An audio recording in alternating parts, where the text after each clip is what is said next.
L'autodiscipline est la clé du succès dans de nombreux aspects de la vie. Elle nous permet de rester concentrés, de surmonter les obstacles et d'atteindre nos objectifs à long terme.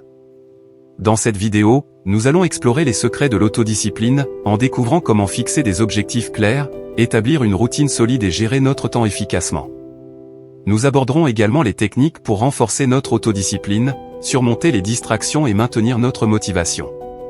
Rejoignez-nous pour apprendre à maîtriser l'art de l'autodiscipline et transformer votre vie quotidienne. Pour comprendre véritablement l'autodiscipline, il est crucial de saisir sa définition et ses concepts clés. L'autodiscipline est la capacité à se contrôler, à se motiver et à persévérer dans l'atteinte de ses objectifs, même face à des distractions, des tentations ou des difficultés. Contrairement à la motivation, qui peut être fluctuante et dépendante de facteurs externes, l'autodiscipline repose sur une volonté interne et une détermination constante. Les avantages de l'autodiscipline sont nombreux. Elle améliore considérablement la productivité en permettant de se concentrer sur les tâches importantes sans se laisser distraire par des activités non essentielles. En réduisant le stress, elle aide à maintenir un équilibre émotionnel et mental sain, car elle permet de mieux gérer son temps et d'éviter la procrastination. De plus, l'autodiscipline est essentielle pour atteindre des objectifs à long terme, qu'il s'agisse de réussir dans sa carrière, de maintenir une bonne santé ou de développer de nouvelles compétences. En cultivant l'autodiscipline, on développe également la résilience, la patience et la capacité à surmonter les échecs, ce qui contribue à une vie plus épanouissante et réussie. Dans les sections suivantes, nous explorerons comment renforcer cette compétence vitale. Les fondements de l'autodiscipline reposent sur des principes essentiels qui aident à structurer notre vie et à maintenir notre détermination. Le premier principe est de fixer des objectifs clairs.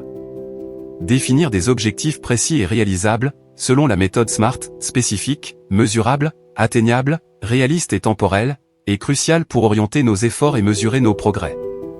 Ensuite, établir une routine est fondamental.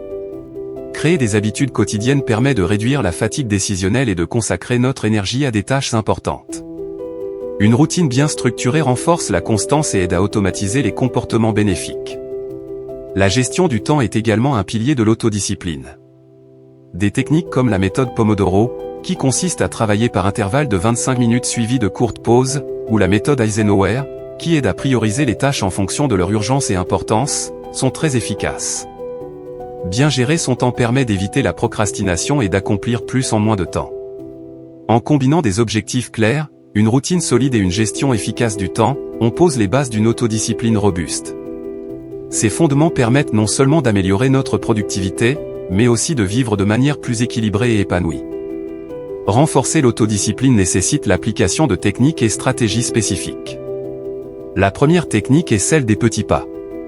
Il s'agit de fragmenter les tâches en étapes plus petites et plus gérables, ce qui facilite leur réalisation et réduit le sentiment de surcharge. Chaque petite victoire renforce notre confiance et notre motivation, rendant l'ensemble du processus moins intimidant. La technique du renforcement positif est également très efficace. En se récompensant pour les progrès accomplis, même modestes, on renforce les comportements souhaités. Ces récompenses peuvent être petites, comme prendre une pause agréable ou s'offrir une petite friandise, mais elles jouent un rôle crucial dans le maintien de la motivation et de l'engagement. La résilience et la gestion des échecs sont des compétences indispensables. L'autodiscipline n'est pas synonyme de perfection, il est inévitable de rencontrer des obstacles et des échecs.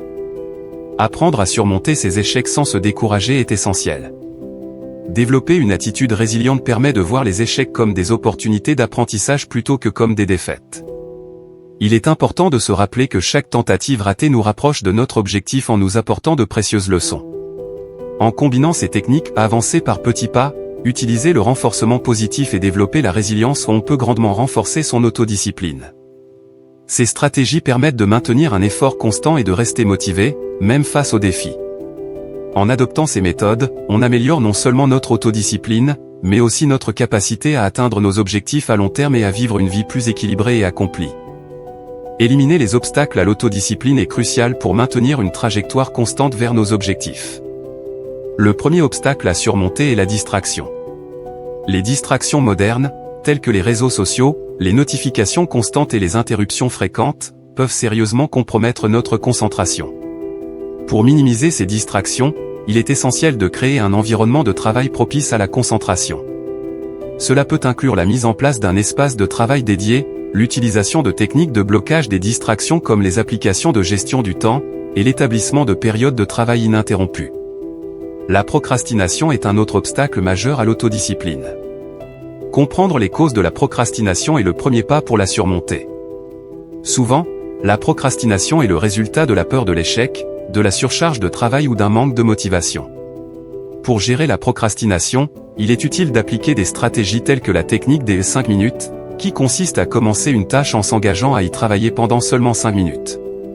Cette approche réduit l'appréhension initiale et, une fois commencé, il devient souvent plus facile de continuer à travailler. Une autre stratégie efficace est de diviser les grandes tâches en sous-tâches plus petites et plus gérables. Cela rend les tâches moins intimidantes et aide à maintenir la motivation. Utiliser des to-do list et des plannings pour organiser et prioriser les tâches peut également être bénéfique. Ces outils permettent de visualiser le travail à accomplir et de suivre les progrès, ce qui renforce la motivation. Enfin, il est important de gérer les attentes et d'éviter le perfectionnisme. Le perfectionnisme peut paralyser l'action et conduire à la procrastination. Accepter que la perfection n'est pas nécessaire et que le progrès est plus important peut libérer de la pression et faciliter l'action.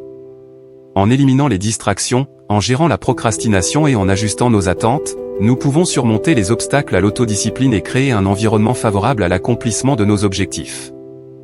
Maintenir l'autodiscipline sur le long terme demande une approche proactive et réfléchie. La première étape cruciale est la réévaluation et l'ajustement régulier de nos objectifs. Les objectifs doivent être dynamiques et évoluer avec nos progrès et nos circonstances. En les réévaluant régulièrement, nous pouvons ajuster nos stratégies et rester alignés avec nos aspirations. Il est utile de planifier des sessions périodiques pour revoir nos objectifs, évaluer nos progrès et ajuster nos plans en conséquence. Cette pratique assure que nous restons sur la bonne voie et que nos efforts sont toujours pertinents et efficaces. Pratiquer l'autocompassion est également essentiel pour maintenir l'autodiscipline sur le long terme. L'autodiscipline ne doit pas être synonyme de rigidité ou d'autocritique sévère. Au contraire, il est important de se traiter avec bienveillance et compréhension, surtout lorsque nous faisons face à des échecs ou des reculs.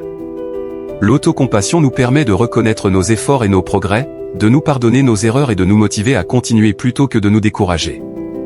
En cultivant une attitude d'autocompassion, nous pouvons maintenir une relation saine avec nous-mêmes et soutenir notre autodiscipline de manière durable. Enfin, éviter le perfectionnisme est crucial. Le perfectionnisme peut souvent saboter l'autodiscipline en créant des attentes irréalistes et en rendant chaque tâche plus intimidante qu'elle ne l'est réellement. Accepter que la perfection n'est pas nécessaire et que le progrès, même s'il est imparfait, est précieux, permet de maintenir un élan positif.